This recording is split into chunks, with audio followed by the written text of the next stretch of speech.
고무줄을 당겼다가 놓으면 제자리로 탁 돌아갑니다. 복원력이라고 하죠. 그런데 너무 과한 힘을 가해가지고 너무 세게 당기면 끊어집니다. 아니면 그냥 탄력을 잃고 그냥 흐물흐물해집니다. 저 사람도 마찬가지라고 생각해요. 사람들에게는 일정한 복원력이 있습니다. 힘든 일을 만났어도 그래도 좀 잘 견뎌내다가 제자리로 돌아가는 이 복원력이 있죠. 사람마다 복원력의 강도가 다릅니다. 어떤 사람은 굉장히 힘든 일인데도 다시 금방 제자리로 돌아가기도 하고, 어떤 사람은 그렇게 힘든 일이 아닌 것 같은데 거기서 그만 끊어지거나 탄력을 잃어버리는 경우도 있습니다. 예수님은 어땠을까요? 오늘 본문에 보면 예수님께서 십자가를 앞두고 기도하신 그런 내용이 나옵니다. 그런데 오늘 본문을 읽다가 약간 고개가 갸웃거려지는 그런 표현들을 발견하게 됩니다. 예수님은 엄청난 복원력을 가지신 분 같은데 오늘 본문에 보면 예수님께서 그 십자가를 앞두고 기도하시는데 37절에 보면 고민하고 슬퍼하셨다라는 표현이 나옵니다. 예수님이 고민하고 슬퍼하셨어요. 38절에 보면 이제 좀 더 심각한데 우리 같이 한번 읽어볼까요? 이에 말씀하시되 내 마음이 매우 고민하여 죽게 되었으니 너희는 여기 머물러 나와 함께 깨어있으라 하시고, 매우 고민하셨고 어느 정도인가 하면 죽을 것 같이 힘든 상황을 예수님이 경험하고 있습니다. 그러면 예수님이 누구십니까? 그 풍랑이는 그 호수에서 배를 타고 가시면서도 잠을 주무시는 그 마음의 평강이 있으신 분 아니십니까? 고위 관료들이 다 모이는 성전에서 장사하는 사람의 상을 뒤엎으시고 또 그 짐승들을 채찍으로 쫓아내신 그야말로 결기가 있으신 분 아니십니까? 그 주님께서 왜 이렇게 고민하고 슬퍼하고 죽게 되었다고 말할 정도로 지금 힘들어 하시는 걸까요?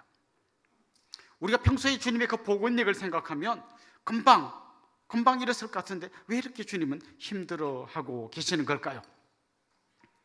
우선 먼저 생각해 볼 수 있는 것은 십자가의 고통이 너무 컸다는 것이죠. 십자가에서 죽은 사람의 그 유골이 발견된 적이 있는데요, 그 유골을 보니까 우리가 생각한 것처럼 요 손바닥에다가 못을 박은 줄 알았는데 그 발견된 유골에 보니까 손목에 이렇게 만져보면 뼈와 뼈 사이에 약간 틈이 있는데 거기다가 못을 박았다고 해요.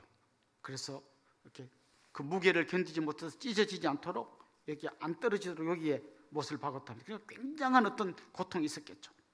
그리고 쫙 펴서 박지 않고 이렇게 약간 구부려가지고, 그래서 팔을 좀 펴면 다리가 구부러지고 다리를 펴면 팔이 구부러지고, 그래서 밑에서 보면 마치 벌레가 죽어가듯이 막 거기서 꿈틀꿈틀하면서 폈다 오므렸다 막 그 신음하면서 죽어가는 게 십자가의 고통입니다. 그것 때문에 주님이 그렇게 힘들어하셨을까? 라는 질문을 한번 해볼 수 있습니다. 아니면 그 십자가의 죽음이라는 건 굉장히 수치스러운 죽음입니다. 정말 이 사람은 나쁜 놈이다 라고 할 때 십자가에 못 박는 거거든요. 예수님 옆에 두 명의 강도가 못 박혀 있지 않았습니까? 예수님은 그들과 같은 부류가 되어버렸습니다. 게다가 우리가 예수님 그 십자가에 못 박힌 그림 같은 거 보면 그 부끄러운 부분을 이렇게 뭘로 가려놨는데 실제로는 아무것도 가리지 않고 그냥 벌거벗은 몸으로 매달아 놨습니다. 거기에 어떤 부끄러움과 수치심이 있을 겁니다. 그것 때문에 힘들어하신 걸까? 아니면 죽음 자체가 주는 어떤 두려움이 있잖아요. 그것 때문일까? 근데 생각해보면 그건 아닌 것 같아요. 사실 그 죽음에 대한 두려움은 많은 사람이 갖고 있지만 제가 만난 분 중에도 죽음을 아주 담담하게 받아들인 분이 많이 계셨어요. 어떤 한 장로님은 마지막 신방을 갔을 때 환하게 웃으시면서 목사님 이제 우리 천국에서 만납시다 이렇게 아주 쿨하게 인사하시고 떠난 장로님도 계시고요. 어떤 권사님은 그 숨이 넘어가는 그 순간에 하늘의 영광을 보신 것 같아요. 너무 좋다, 너무 좋다고 하시면서 떠나가신 분도 있어요. 아니 평범한 사람들도 그렇게 가는데 예수님은 왜 이렇게 지금 고통스러워하는 걸까요? 사실 주님이 고통스러워하는 것은 우리가 생각한 뭐 십자가 그 못 박힌 자가 아프겠다든지 수치스럽다든지 아니면 죽음이 두렵다든지 이런 종류가 아닙니다. 주님은 우리가 생각하지 못하는 전혀 다른 어떤 고통을 느끼고 계셨습니다. 그건 뭔가 하면 정말 이 땅에 있는 인간들이 받아야 될 죄의 형벌, 그 한 사람 한 사람에게 내려질 하나님의 준엄한 심판, 그걸 자기 혼자서 오롯이 다 짊어지시는 거예요. 여기는 우리 모두가 당해야 될 그 엄청난 하나님의 심판, 지옥의 형벌을 예수님 혼자서 그 많은 무게를 홀로 다 감당하는 이 무게가 너무나 컸을 것입니다. 또 한 가지 우리가 생각할 수 있는 것은 아버지 하나님과 예수님 사이에는 영원전부터 절대로 끊어지지 않는 하나됨이 있었습니다. 그런데 예수님이 십자가에 달리실 때 어떤 일이 일어났습니까? 이 하나 되었던 이 관계가 깨어지는 거예요. 예수님이 십자가에서 외쳤던 그 비명 기억하시죠? 엘리 엘리 라마 사박다니, 나의 하나님 나의 하나님 어찌하여 나를 버리십니까? 그 하나 되었던 주님, 그 아버지와의 관계가 끊어지는 거죠. 주님은 지금 이 고통을 느끼고 있는 겁니다. 이제 그 고통 속에서 지금 기도하고 있는 겁니다. 자, 그렇다면 여기서 우리가 한번 질문을 던져볼 필요가 있습니다. 주님은 이 엄청난 절망의 고통을 어떻게 이겨내셨을까요? 결론부터 말씀드리면 그건 바로 기도입니다. 주님은 그 순간에, 그 절망의 순간에, 그 고통의 순간에, 우리의 모든 형벌을 홀로 짊어지고 가는 그 처참한 순간에 주님은 지금 기도로 그 고통을 통과하고 있습니다. 물론 우리들도 주님이 당한 정도의 고통은 아니지만 저마다 다 고통을 겪고 있습니다. 주님의 고통에 비하면 말도 안 되게 약한 고통이지만 우리의 복원력이 워낙 약하기 때문에 그 정도 고통에도 우리는 굉장히 절망하고 흔들리게 되죠. 보통 사람들은 이런 절망의 고통을 겪을 때 어떻게 극복하려고 할까요? 많은 사람들이 이 고통을 잊기 위해서 막 술을 마십니다. 잠시라도 이 고통을 좀 잊어보려고 합니다. 요즘은 술 갖고 안 되니까 마약에 손을 대는 분도 있습니다. 어떤 분은 이 절망을 견뎌내지 못하고 스스로 생을 마감하는 분도 있습니다. 그러나 예수님은 그 순간에 기도하면서 그 길을 걸어가셨습니다. 특별히 주님은 그 기도의 자리에 3명의 제자를 데리고 가셨습니다. 약간 떨어진 바로 옆자리에서 같이 기도하자고 주님 말씀하셨어요. 물론 그 제자들은 주님의 그 부탁을 제대로 감당하지 못하고 쿨쿨 잠을 잤죠. 그런데 나중에 그들은 깨달았을 거예요. 왜 주님이 우리를 그 자리에 데리고 가셨을까? 이렇게 말씀하신 거죠. 얘들아, 너희들도 정말 죽을 만큼 힘든 일을 만나면 기도해야 된다. 지금은 비록 너희가 잘 몰라서 쿨쿨 잠을 잤을지 몰라도 언젠가 너희들에게 이런 위기가 닥치면 너희도 기도로 이 위기를 돌파해 가야 된다. 이걸 생생하게 가르쳐 주신 거죠. 특별히 주님께서 기도했던 그 기가 겟세마네 동산이라는 곳입니다. 겟세마네라는 그 말의 뜻은 기름을 짜다라는 뜻입니다. 그 누가복음에 보면 예수님이 기도하는 모습이 땀방울이 핏방울 같이 흘렀다 이렇게 되어 있습니다. 그야말로 주님의 진액을 짜내는 기도를 거기서 하셨던 거죠. 물론 주님의 기도는 거기서 처음 시작된 게 아닙니다. 주님은 그야말로 습관을 따라 매일 기도하는 분이셨습니다. 다시 말해서 주님의 기도는 평소에도 그렇게 기도해 오셨던 건데 그 기도가 위기의 순간에 빛을 발하고 있는 것입니다. 주님은 뭔가 능력이 부족해서 하나님의 도움을 구하는 게 아닙니다. 이 기도 속에서 하나님을 깊이 만나고 있는 겁니다.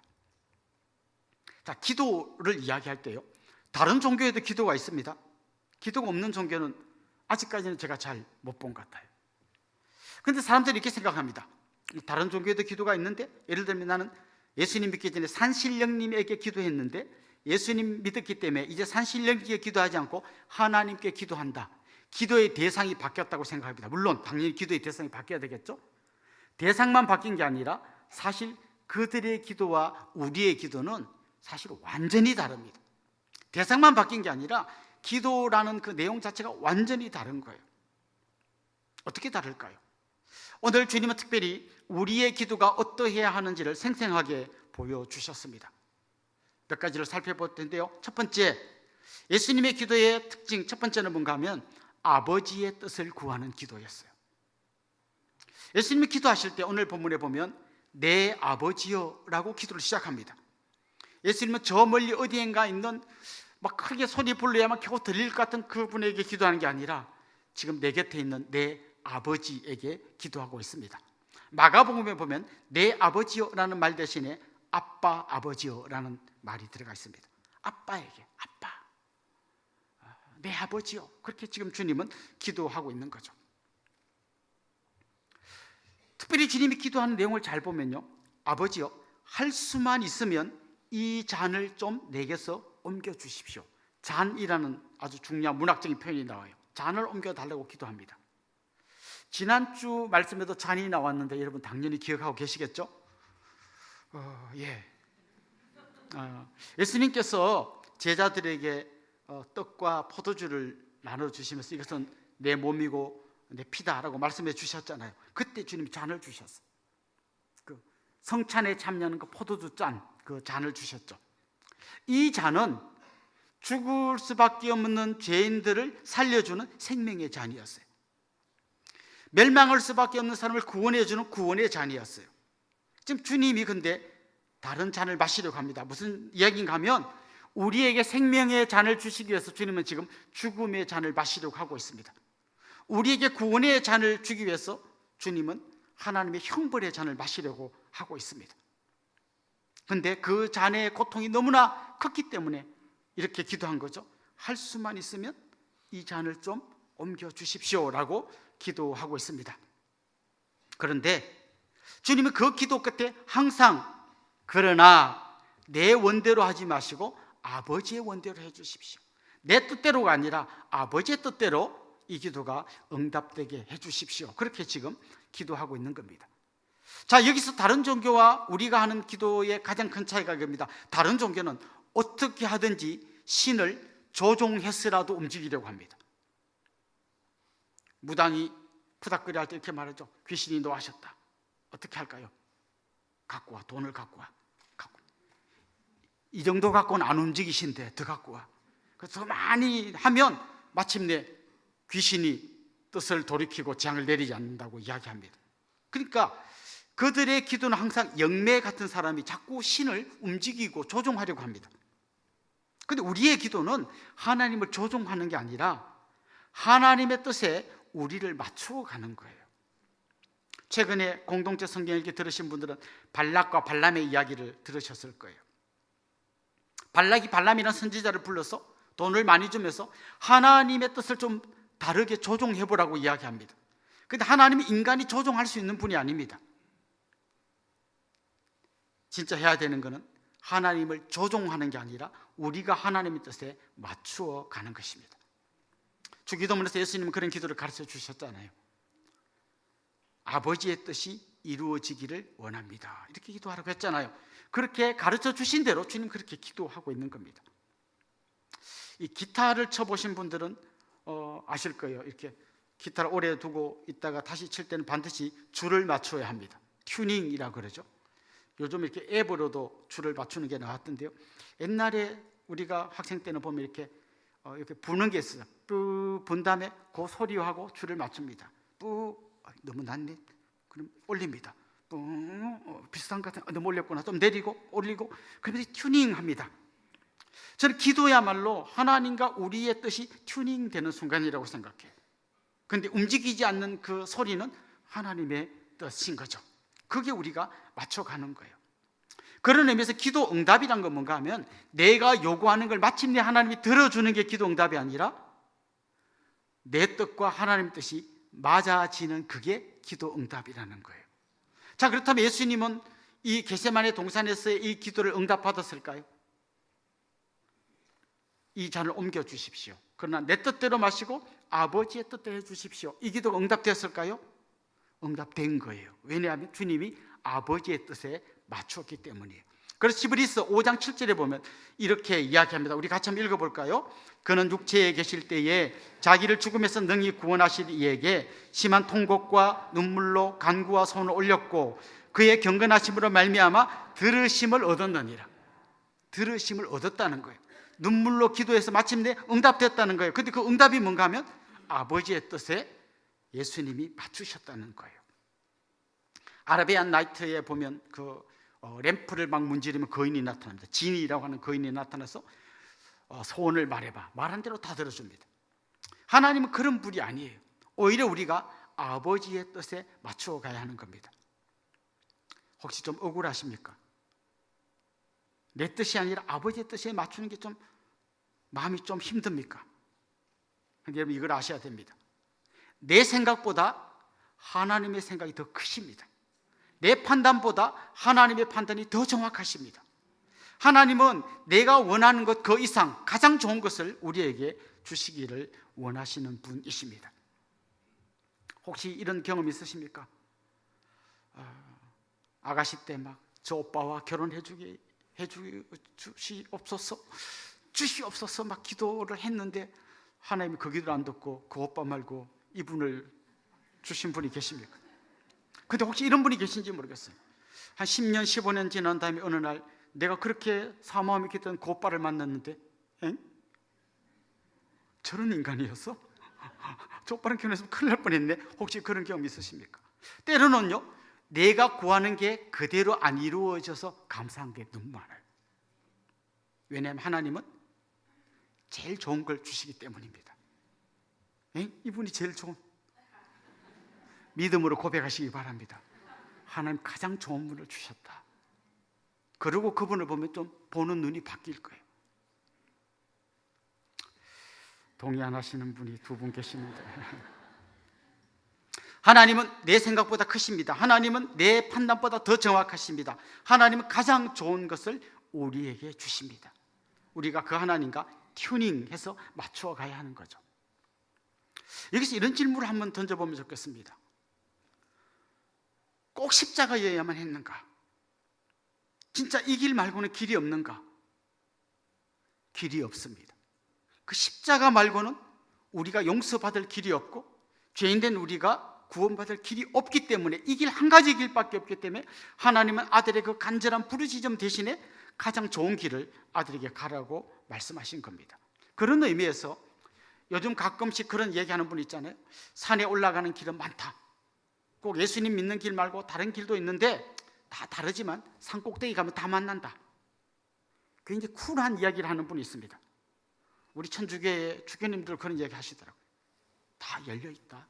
하나님 그렇게 꽉 막힌 분이 아니다. 만약 그들의 말이 맞다면 예수님은 진짜 바보 같은 짓을 한 거예요. 딴 길이 많은데 왜 그렇게 힘든 십자가의 길을 가셔서, 딴 길이 있는데 딴 길이 없기 때문에 그 길을 가신 거예요. 이 십자가의 길 말고 우리가 구원받을 수 있고 용서받을 수 있고 하나님의 자녀가 되는 길은 없습니다. 이 외길입니다. 그래서 예수님이 힘들고 어렵지만 이 십자가의 길을 가신 겁니다. 사랑하는 성도 여러분, 여러분의 기도는 어떤 것 같습니까? 마치 철없는 아들이 막 아버지 앞에 가서 소리를 꽥꽥 지르면서 그게 뭐냐고, 내 원하는 대로 해달라고 막 소리 지르는 그걸 기도라고 생각하지 않습니까? 진짜 우리의 기도는 아버지의 뜻에 내 뜻을 맞추어가는 기도여야 합니다. 두 번째, 예수님 기도의 중요한 특징은 동력자와 함께하는 기도였습니다. 예수님 혼자 기도하시지 않고 제자들 보고 거기서 같이 기도해달라고 부탁하셨습니다. 물론 제자들은 그 부탁을 제대로 지키지 못하고 쿨쿨 잠을 잤죠. 예수님 혼자 기도하면 힘이 딸리기 때문에 니네가 도와야만 해라고 말씀하신 건 아닐 겁니다. 주님에게는 충분한 힘이 있었습니다. 그럼에도 그들에게 부탁한 이유가 뭘까요? 주님은 합심 기도가 주는 엄청난 유익을 알고 계셨습니다. 제자들은 비록 예수님과 함께 기도하지 못했지만 예수님은 제자들이 필요할 때 함께 기도해 주시는 분이십니다. 베드로는 그 결정적인 순간에 기도하지 못해서 결국 시험에 빠졌습니다. 그러나 예수님은 시험에 빠진 베드로를 위해서 계속 기도해 주셨습니다. 함께 기도하는 힘을 주님은 너무나 잘 알고 계셨습니다. 로마서 8장에 보면 이런 말씀이 나옵니다. 우리가 너무 힘든 일을 만나서 뭐라고 기도해야 될지도 모를 그럴 때 우리를 위해서 성령께서 탄식하며 기도하신다, 이렇게 말씀하십니다. 탄식하며 기도하는 거예요. 뿐만 아니라 그 뒤에 말씀을 계속 읽어보면 하나님 보좌 우편에 앉아 계시는 예수님께서 우리를 위하여 끊임없이 중보하고 계신다는 말씀이 나옵니다. 혹시 여러분 이런 경험 있습니까? 죽을 것 같았는데 막 기도도 안 나와서 힘들었는데 어느 날 보니까 멀쩡해졌어요. 세월이 약인가 보다. 여러분, 세월이 약이 아니라 여러분을 위해서 탄식하며 간절히 기도하시는 성령님이 계셨고 우리 예수님이 계셔서 여러분이 거기서 고통 가운데 빠져나온 줄로 믿습니다. 우리를 위해서 이렇게 기도하는 성령님이 계시고 예수님이 계십니다. 그럼에도 불구하고 또 주님 우리에게 말씀하십니다. 우리들 서로가 서로를 위해서 기도해야 한다고 말씀하십니다. 근데 사실 우리가요, 같이 기도하는 걸 되게 힘들어해요. 같이 기도하려면 내 약한 모습을 드러내야 합니다. 저 이것 때문에 힘듭니다. 근데 이게 남이 알면 좀 부끄러운 얘기가 많아요. 우리 아들이 이혼하려고 하는데 위에서 이렇게 아이고 어쩌다가 집사님 아들이 이혼할, 이런 얘기 너무 힘들어요. 그래서 자꾸 숨기려고 합니다. 특별히 유교 문화는요, 몰라도 아는 척, 없어도 있는 척, 밖으로 드러나는 걸 굉장히 중요하게 생각하기 때문에 쉽게 자기의 그 부끄러운 기도 제목을 잘 나누지 못합니다. 이순신 장군이 마지막에 나의 죽음을 적에게 알리지 마라, 이런 얘기한 걸 패러디 해가지고 있죠. 내가 힘들어하는 걸 우리 다락방 식구들에게 알리지 마라, 이렇게 계속 자꾸 숨기려고 해요. 근데 같이 기도하려면 이걸 드러내야 합니다. 그래야 기도가 되거든요. 제가 동산교회에서 부목사로 사역할 때 어느 날 우리 그 목회자 세일 모임 할 때 김인중 목사님이 약간 늦게 들어오시더니 자리에 털썩 주저앉으셨어요. 이렇게 말했습니다. 목사님들, 나 위해서 기도 좀 해주시오. 내가 지금 너무 힘듭니다. 그래서 우리가 목사님 힘들다니까 이제 우리 같이 기도합시다 하고 막 하려고 하는데, 그렇게 하지 말고 내 머리에 손을 올리고 안수 기도를 해주세요. 여러분, 부목사가 담임 목사 머리에 안수 기도하는 거 보셨습니까? 그래서 전부 다 쭈삣쭈삣하고 막 이렇게 하고 있는데 갑자기 목사님이 내 손을 딱 잡으시더니 자기 머리에 꽉 올려놓으면서 이렇게 누르고 기도하는. 그래서 부목사들이 담임 목사 머리에 손을 올리고 간절히 기도했습니다. 기도 끝나니까 이렇게 말씀하세요. 이제 좀 살 것 같다. 기도를 부탁하는 건 부끄러운 일이 아닙니다. 그 부끄러움보다 함께 기도하는 게 얼마나 소중한지 안다면 우린 기꺼이 함께 기도하는 길로 가야 하는 것입니다. 그래서 바울 사도는 편지를 쓸 때 항상 그 끝부분에 가면 나를 위해 기도해달라고 꼭 부탁했습니다. 야곱은 그 죽어가는 마지막 순간에 후들거리는 다리를 덜덜덜 떨면서 자식들을 위해서 기도해 줬습니다. 이것보다 더 좋은 유산은 없는 걸 알았기 때문이에요. 여러분도 기도해 주시고 또 기도를 부탁하시고 함께 기도하는 법을 배워 가시면 좋겠습니다. 그런 의미에서 저는 여러분에게 기도를 부탁합니다. 저를 위해서 기도해 주십시오. 우리 교역자들을 위해서, 장로님들, 지역장 순장님들 위해서 기도해 주십시오. 오늘 특성한 안수 집사님들 위해서 기도해 주십시오. 그 기도를 통해서 우리가 일어나게 될 줄로 믿습니다. 마지막으로 주님의 기도의 특징은 절망을 통과하는 기도였습니다. 주님은 기도를 통해서 아버지의 뜻을 더 명확하게 아셨어요. 그리고 이 길이 아버지의 뜻이라면 그 길이 죽음의 길이고 온 인류의 모든 그 심판을 홀로 짊어지는 길이지만 그 길로 가시기 시작하셨어요. 그래서 분명히 주님이 기도를 시작할 때는 슬퍼하고 두려워하고 죽게 되었다고 이야기했지만 마지막 기도를 마친 다음에 46절에 이렇게 말씀하십니다. 우리 같이 한번 읽어볼까요? 일어나라, 함께 가자. 보라, 나를 파는 자가 가까이 왔느니라. 지금 예수님을 파는 가룟 유다가 가까이 왔어요. 예수님을 잡으려는 사람들이 가까이 왔어요. 알고 계셔요. 그러나 주님은 함께 가자, 일어나라, 가자 하고 하시면서 그 길로 뚜벅뚜벅 걸어가셨어요. 십자가를 향해서 당당히 걸어가셨습니다. 주님은 이 절망의 순간에 낙심하거나 아니면 그걸 잊어버리기 위해서 다른 행동을 한 게 아니라 기도를 통하여 그 절망 한가운데로 뚫고 들어가셨던 것입니다. 그렇습니다. 기도는 무조건 어려움을 피하는 게 아니라 하나님의 손을 잡고 그 절망을 한가운데로 통과해 가는 것입니다.